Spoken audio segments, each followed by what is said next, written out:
Hola amigos, ¿cómo están? Bueno, mi nombre es Alejandro Domínguez Martins, soy el autor de Historia de un boludo disléxico y ustedes están en el canal de El Boludo Disléxico Relata. ¿Por qué? Porque quien relata este tema es el protagonista de nombre Alejandro, ¿sí? Que me van a ver a mí, alguien muy parecido a mí, pero con campera azul. Y él hace el relato de esta historia que es desde su nacimiento hasta que, no sé, pero son 1300 páginas. Entonces, ahora vamos a ver si Alejandro cuenta la historia con terribles problemas con su madre hipocondríaca y con su padre que no le daba bolilla en lo más mínimo, pero que en un momento le enseña una lección a su padre. Vamos a ver qué pasa.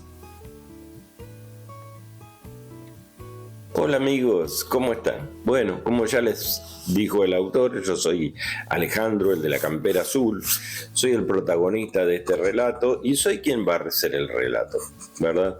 Bueno, en principio vamos a recordar que este es el 10º capítulo y que es un poco continuar con lo que venía del capítulo anterior, que es la historia de mi historia en la escuela primaria. Mi historia, si ustedes recién enganchan el canal empezado, recién se suman, es la de un disléxico, ¿sí? Nacido en los años 60 y que le tocara la escuela primaria con todas las cosas en contra. Recuerden, yo era el estúpido, el mogólico, el idiota, el imbécil, el boludo, ¿sí? Como me decía mi padre siempre, ¿no ves que es un boludo? Y bueno, mi madre, que mamerto, ganso, bueno, igual, también se sumaban a esto mis hermanas. Y fuera de mi casa yo estaba bien, pero en mi casa era todo eso. Bueno, la historia está ahora es que mi madre era hipocondríaca y creía que todos sus hijos, mis 2 hermanas y yo, teníamos algún problema con nuestra salud. La que no tenía bocio, tenía no sé qué cosa, pero siempre teníamos un problema. Y bueno, y se la había agarrado conmigo que yo andaba mal en la escuela. Y andaba muy mal en la escuela. No era que en la escuela no me decían que no era inteligente. Todo lo contrario, me decían que era inteligente pero que era vago. Que por eso me iba mal en la escuela, porque era vago. Entonces, bueno, no coincidía. Y mi madre insistía en que yo era estúpido, qué sé yo, que mamerto, idiota, bueno. Y me llevaba al psicólogo. El psicólogo y pediatras infantiles, ¿verdad? Porque estamos hablando de la escuela primaria mía. Esos pediatras, y no sé si el psicólogo, no sé quién era, pedían electroencefalogramas. Y en aquella época los electroencefalogramas, ya los dije en otros capítulos, se hacían con los electrodos, se ponían en la cabeza con una pasta a la que yo le llamaba el chicle. Esa pasta se secaba y costaba horrores sacarlo. Entonces era cada vez que iba, para mí, no, otra vez, no quiero ir. Y mi mamá me la daba porque decía, la culpa es tuya, que sos vago, ¿no? Entonces ella creía que con los sopapos yo iba a dejar de ser vago. A mí me importaba 3 pitos, yo quería ser yo, y siempre fui yo, y no cambiaba nada, tampoco cambiaba la posibilidad de hacer los electroencefalogramas para que un médico le dijera qué era lo que tenía. Y yo no tenía nada. Y todos los médicos le decían lo mismo. Señor, este chico no tiene nada. Me llevó al psicólogo, varios psicólogos. Me acuerdo de uno solo que me hizo ir varias veces y que me gustaba, me pareció un tipo piola porque me hizo jugar en su consultorio y él jugó conmigo, es decir, no jugó conmigo, él lo que hizo fue sentarse en una silla más baja junto a mí, ¿no? O enfrente mío, y me hablaba, y qué es esto, y qué es aquello, entonces yo jugaba.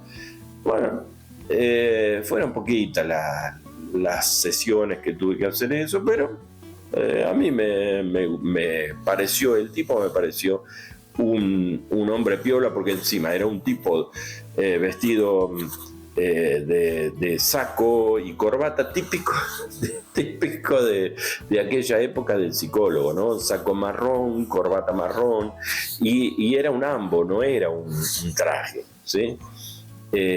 Marrón a cuadritos era, recuerdo, el saco, y pantalón marrón, ¿no? Entonces, mocasines. Y a mí me acuerdo que esa onda me gustaba en aquel momento masculina, y bueno, bien, todo bien. Ese psicólogo le dijo a mis padres, delante mío, ¿no? No sé qué habrán hablado con ellos mientras yo no estaba, pero le dijo delante mío que yo no tenía nada, pero que era vago porque no me gustaba la escuela, gracias a la señorita que era la directora de la escuela religiosa en la que fui, que me resultaba pero tan aburrida esa mujer. La que yo en otro capítulo dije que tenía cara de me quiero jubilar mañana, ¿sí? Entonces, que me había resultado pero muy aburrida las clases con esa señorita y no me había dado ganas de estudiar nada. Además de que la escuela era un desastre, ¿no? La escuela religiosa, el cura, la señorita directora, el edificio de 2 aulas nada más para 3 grados, bueno. Y así fue como fuimos pasando de un lugar al otro, y yo recuerdo este último psicólogo, hasta que finalmente, como nadie le decía a mi madre el problema de su hijo es todos le decían que no había problema, pero mi madre era todos los días hacer los deberes y cachetazo tras cachetazo, que las tablas, que las reglas de ortográficas, y a mí me importaba 3 pitos. Yo estaba en otra frecuencia. Disléxico, no me interesaba nada. Problema de lectoescritura, es lógico. Yo no quería saber cómo se decía, cómo se escribía, si iba con H, si iba con S o con C. Es más, yo ponía las dos, la S y la C, una encima de otra. Y a veces le ponía H a donde no iba, pero por las dudas. Bueno, así iba, y matemáticas ni hablar. Matemáticas no iba para ningún lado. Pero si a mí me explicaban en la clase, yo lo sabía. Y siempre estaba con lo mínimo que se necesitaba, ahí estaba yo. Y las señoritas siempre me decían que yo era inteligente, pero que era vago. ¿Y qué hacía yo? Bueno, no había caso. La historia que, como a mi madre, hipocondríaca, nada le venía bien lo que le decían, hizo su último intento con un psiquiatra. Yo no sabía en ese momento qué diferencia había entre el psicólogo y el psiquiatra. Y fui y ya en la sala de espera había un montón de niños con problemas evidenciales, ¿no? de neurológicos. Problemas, chicos con retraso, con problemas de hasta motrices, ¿sí? Problemas en el habla y hasta motrices. Unas caras, pobrecitos, pero yo no estaba acostumbrado a estar con esos chicos, con esos problemas. No tenía vinculación porque en mi barrio no había, no es porque yo tuviese alguna aprensión, es que en mi barrio no había, no estaba acostumbrado. Y ahí yo los veía, pero no había forma de que pudiera comunicarme con ellos, porque ellos hablaban otro idioma distinto al mío, ¿sí? Y bueno, y a su vez yo hablaba otro idioma distinto al de ellos y no había forma. Entonces, bueno, yo esperábamos. Y yo en un momento, claro, aburrido porque no podía comunicarme con los chicos, me senté al lado de mi mamá y al lado mío había una mamá con su hijito, que su hijito tenía problemas que estaban evidentes, de que había un retraso o algo así. Y la señora le preguntó a mi mamá, ¿qué problema tiene el nene? Porque claro, la señora me miraba, y supongo que no me encontraba nada. Entonces le preguntó a mi mamá, ¿qué problema tiene el nene? Por mí. Y mi mamá le dijo, es que no anda bien en el colegio, así tímidamente, ¿no? Y la otra mamá lo miró a su hijo, lo acariciaba y dijo, ojalá mi nene solo tuviese ese problema de que no anda bien en el colegio, pero ni siquiera lo puedo mandar. Bueno, a mí realmente me partió el corazón escuchar a esa mamá así tan... Pero también me quedé con esa cosa de, ¿y yo qué hago acá? Pero bueno, estaba con mi mamá y ella sabría qué es lo que hacía ahí. Y yo no sé si el médico que nos atendió, que después nos iba a atender, me había visto en algún momento, pasó y miró y me vio, no sé, no tengo ni idea, pero nos llama y él, cuando entramos al consultorio, él estaba sentado al escritorio. Cuando nos vio, se puso de pie automáticamente, pero como un resorte. Señora, ¿qué hace acá?, le dijo a mi mamá, pero le increpó directamente. No fue una pregunta. Le dijo mal de, señora, ¿y usted qué hace acá? Y mi mamá le dijo, pero señora, ¿a qué vino? Y mi mamá le dice, lo que pasa es que Alejandro anda mal en el colegio y, señora, ¿usted vio todos los chicos que están ahí afuera? Su hijo no tiene nada para que lo trate él, ¿no? Su hijo no tiene nada, le dijo. Y le dice, pero nada, señora. Váyase de acá y no la quiero ver nunca más. No quiero que venga nunca más a mi consultorio. ¡Buah! Mi madre le subieron todos los colores, pero nada, señora, váyase, por favor. No venga nunca más acá. Bueno, nos fuimos y de ese tema mi madre, por lo menos delante mío, no habló nunca más de eso. Y así fue. Pero bueno, el tema fue que todo eso yo lo interioricé, ¿no? Porque en mi casa era el boludo y mi madre que me llevaba y que a la fuerza quería que yo fuera idiota. A la fuerza, porque me llevaba a todos los médicos habidos y por haber, porque le tenían que decir que yo era estúpido. Y los médicos no se lo decían. No sé qué clase de boludo era yo, pero la clase que mi mamá quería no era. Entonces yo, imagínense ustedes, un chico con ese tipo de problemas, ¿no? En la casa que le dicen que es idiota, en la escuela que le dicen que es vago, pero no que es idiota. Yo tengo relación normal con todos los otros chicos, pero con mi padre tampoco. Con mi padre la relación directamente no existía. Yo era el boludo para mi padre. Para mi madre era el mamerto, el idiota, el ganso, el estúpido, el tarado. Era cualquier cosa menos un chico. ¿Sí? Entonces, bueno, y con mi padre, que era el boludo, el bolastriste, que si me las cortaban me iba para arriba, salía volando porque lo único que me hacía contrapeso eran las bolas. Era todo así.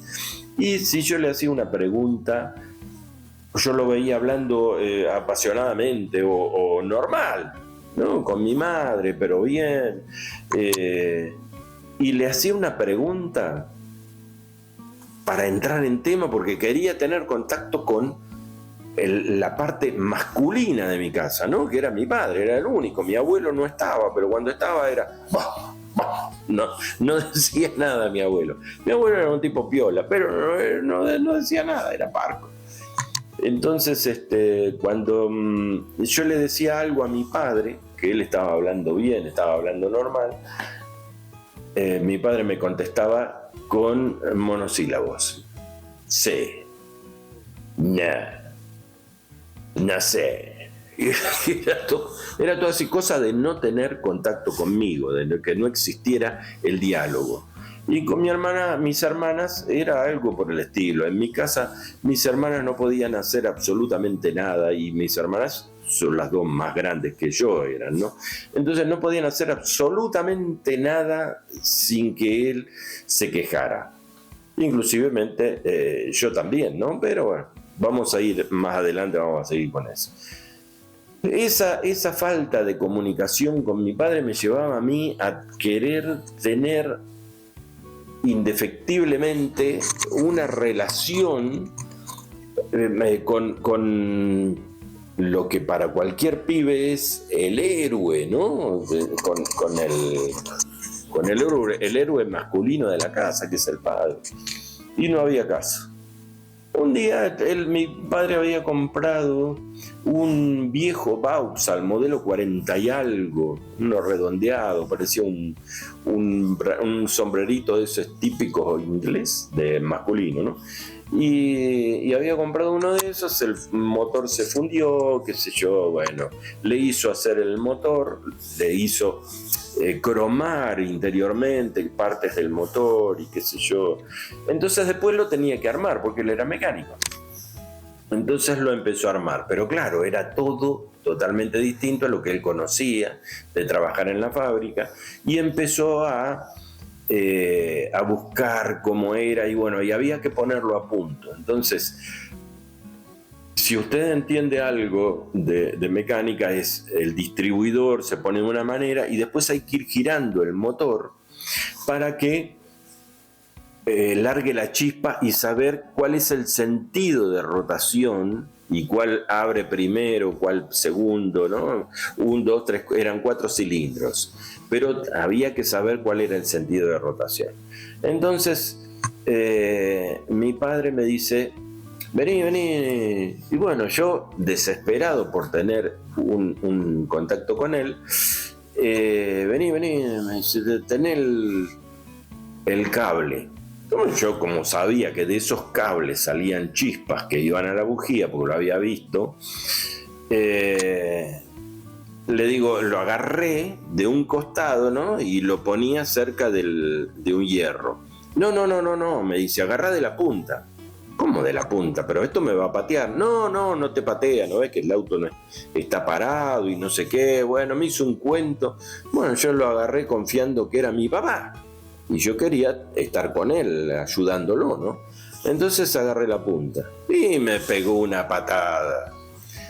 Y él se reía, ¿no? Pero me pegó una patada de aquellas.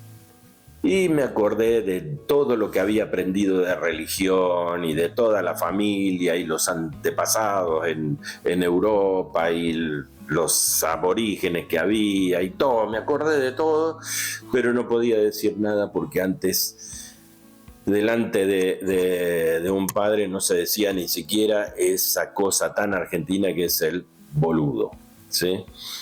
No se decía nada, y mucho menos le iba a decir a mi padre, pero por ahí podía decir algo. Me la tuve que aguantar. Bueno, horas después, otra vez: vení. Sí, me decía: ¿qué estás haciendo? Qué sé yo, en la entradita. Y yo: agarré el cable. Y yo decía: no, yo no lo agarro. Y me decía: no, pero no va a pasar nada, porque esta vez no sé qué, bueno, otro cuento más, bueno, pero no me va a patear, no. Bueno, me hizo agarrar la punta del cable, ¡pah! Otra vez. Y ya lo que me dolía no era la patada, lo que me dolía era la mentira, y que era mi padre, y que se estaba riendo de mí, me estaba mintiendo, y además le causaba gracia cómo me ponía yo por la patada tremenda que me pegaba esa miércoles de motor viejo, ¿no? Bueno, así fue que una tercera vez me llamó y yo agarré el cable y lo ponía contra el coso. Pero claro, la chispa no salía porque el motor estaba pintado, entonces me hizo otra vez el cuento y me dijo... Entonces yo le dije, nunca más me va a patear, ¿no? No, otra vez. Bueno, una desilusión tremenda porque me volvió a patear. Y era la mentira. Entonces, otra vez mi padre, el que tenía que ser mi héroe, además de romperme la paciencia en la casa con que yo era un boludo, todo el tiempo criticándome, dejándome en evidencia y todo lo demás, afuera de la casa, que no estaba mi madre para decir déjalo en paz, el tipo me mentía, pero tremendamente, y me mentía muchísimo y bueno, me hacía doler tremendamente en mi orgullo, en la desilusión que me llevaba creyendo en la palabra de él. Y así fue que me volvió a pedir, no, y me negué, hasta que al final me dijo, bueno, yo tengo el cable y vos girá el motor. Bueno, con un tremendo destornillador yo de a poquito lo iba girando, ¿no? Y él me decía un poquito más, porque tenía unas ranuras, el plato, disco, no sé cómo se llama el motor. Entonces yo calzaba ahí y lo giraba, hasta que al final llegó y le pegó la patada. Y él sí dijo, todo lo que yo había querido decir, él lo dijo. Se acordó de los santos, de los cristos, de los curas, de la hostia, se acordó de su abuela, se acordó de toda la familia, de él y de la de mi madre y de todo el mundo. Bueno, porque realmente yo le dije, viste que no es sencillo, que patea muy fuerte. Bueno, eso a mí me dolió terriblemente. Y otra vez, fíjense ustedes, cuando tratan a sus hijos, a sus nietos, a su vecino, a quien sea, tengan cuidado con esas cosas, porque ellos están aprendiendo, están guardando, están escribiendo en un libro y se acuerdan como yo me escribo, como yo me acuerdo ahora, y como el autor lo escribió, ¿no? 1300 páginas. Entonces, de esta ficción, ¿no es cierto? Entonces, en mi casa, por ejemplo, me recuerdo una vez, mi padre lo que hizo fue rompió un jarrón grande que había en la mitad, tenía una unión en la mitad, lo rompió, tiró, agarró un papel, se hizo el gil, no dijo nada, que lo había roto, se cayó la boca, pero yo lo vi, ¿sí? Y un papel de no sé qué era, hizo un bollo y lo tiró en un rincón detrás de ese, lo quiso meter adentro y se le fue para afuera y lo dejó ahí tirado. Bueno, yo me callé la boca, no dije nada, quise para pasar desapercibido, para que no me dijeran nada, no me recordaran que era un boludo, porque yo ya lo tenía instituido, yo ya sabía que era un boludo, ¿no? En ese momento. Entonces, en un momento, unos días después, mi mamá le dijo, vos rompiste el jarrón poniendo los pies arriba. Y sí, él se acostaba, se tiraba en un sillón mirando por la ventana del departamento y los pies los calzaba arriba de ese florero grande, no sé cómo llamarle, ¿no? Ese arreglo grande. Y él lo había roto. Entonces le dijo a mi mamá, vos rompiste ese florero grande. Y él, para zafar de ese florero que había roto, le dijo, yo tiré un papel la vez pasada para controlarte a vos, porque antes era así. Se controlaba a la mujer, porque la mujer estaba todo el día en la casa, tenía que estar con los hijos, criándolos y limpiando y cocinando, mientras los hombres todo el tiempo estaban afuera trabajando. Entonces eso era muy macho, ¿sí? Era así. Mi padre no le dejaba salir a trabajar a mi madre. Entonces, aunque no alcanzara el dinero. Entonces mi padre le dijo, yo dejé un papel ahí, lo tiré a propósito. Sí, yo lo vi, le dijo mi mamá. Limpié y lo volví a dejar a ver si vos lo levantabas, porque vos lo tiraste, igual que el florero lo rompiste vos. Entonces mi padre agregó, no fui yo, fue Alejandro, yo. Sí, el boludo que jugando con su pelota, seguro que lo rompió, sí. ¿No ves que es un boludo? Bueno, entonces ahí el boludo se levantó y dijo, no fui yo te vi a vos cuando rompiste el florero y cuando tiraste el papel. Y también la vi a mamá cuando limpió y volvió a dejar el papel. ¿Para qué? Ya no era boludo, era el reverendo boludo, era muy pelotudo. Cambió todo. Pasé de Guatemala a Guatepeor. Entonces, bueno, eso es algo que, por favor, traten bien a los chicos, tengan mucha paciencia con ellos. No son cosas, no son floreros, digo siempre, ¿no? Son personas que están escribiendo, como les dije recién, están escribiendo el libro de su vida. El autor lo escribió a los 60 años. Ellos lo escribió con todo lo que, muchas cosas que inventó, es una ficción, ¿no? Entonces, y alguna otra que tal vez haya sido algo de su vida real, o sea, de la mía ahora, ¿no? Y entonces, por favor, traten bien a sus hijos. Sus hijos van a ser los dirigentes de un país, los directivos de un país, en alguna parte del mundo, donde sea, y van a ir a gobernar con todas estas cargas, o van a tener familia y van a repetir, lo más probable es que repitan las cosas que aprendieron con sus hijos. Entonces, ayuden a sus hijos y ayuden también a sus nietos, a su vez a sus nietos. Por favor, que el chico tenga un problema de aprendizaje, de lo que sea, si les dicen tiene algo y hay que medicarlo, primero busquen por lo menos otras consultas, otras opiniones para ver si es real. Porque si llega a ser disléxico ese chico y ustedes lo están medicando, no les va a caer nada bien a la humanidad de ese chico. Entonces, cuidemos a nuestros hijos, a nuestra infancia, ¿sí?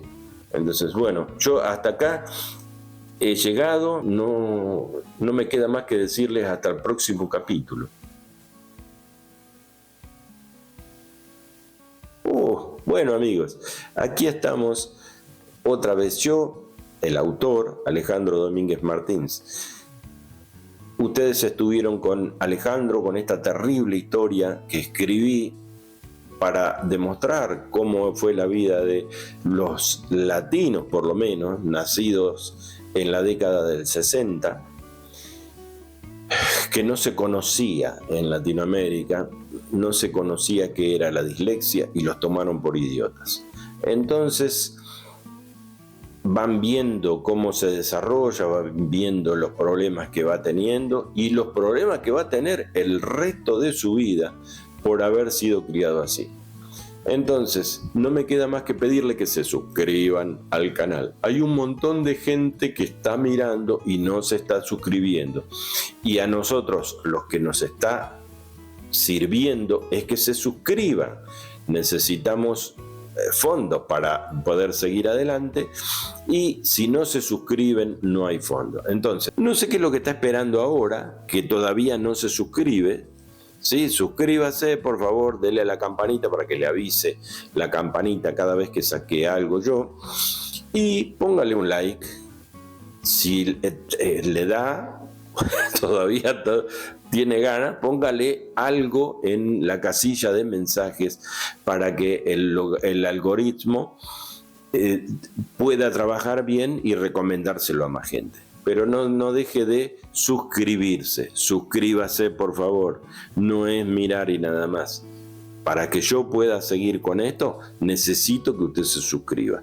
Todo sale dinero. Este micrófono que hoy tenemos, que cuando llegue el verano aquí en Canadá, me va a servir de mucho para ir a hacer algún programa afuera, algunos de los capítulos hacerlos afuera. Ahora no podemos porque hace mucho frío. Entonces, todo esto hay que pagarlo y va a salir de lo que ustedes gratuitamente se suscriben, pero a mí me van a pagar algo. Entonces, por favor, suscríbase, denle a la campanita, apriete el like, el dedito para arriba, si le gustó, y nos vemos en el próximo capítulo. Muchas gracias por estar con nosotros, gracias por ver y nos vemos. Hasta luego.